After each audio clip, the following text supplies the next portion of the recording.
This is question T19 from the Chapter 1 review. We're asked to use the absolute value function to write a single equation for the discontinuous function in this graph. The key to answering this question is to recognize that it's a variation of the graph that we created from question 11 in section 1-6. In section 1-6,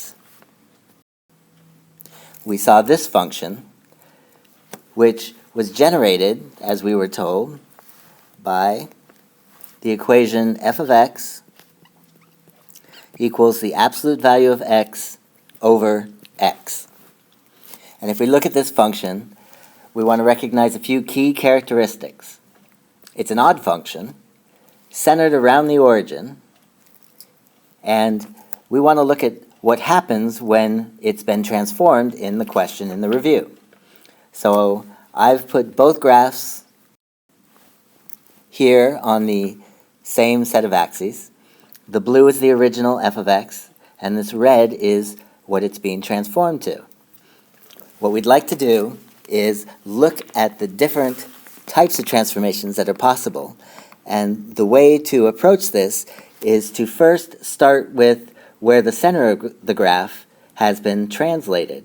So the original center of the graph was here at the origin, and our new center of the graph is right here, which is at the point 4, 5. So our graph has been translated 4 units to the right and up 5 units.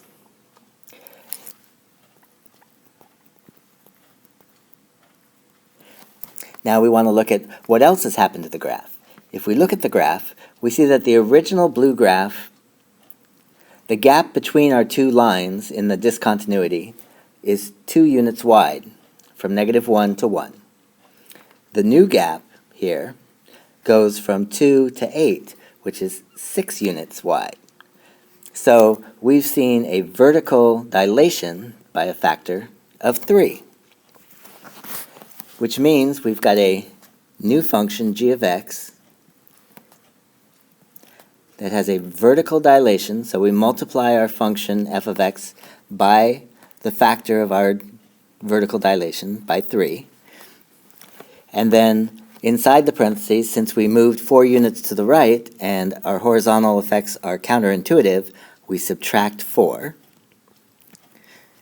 And then we moved 5 units up, where our vertical translations are consistent, so we add 5. Now how would that look in the actual equation?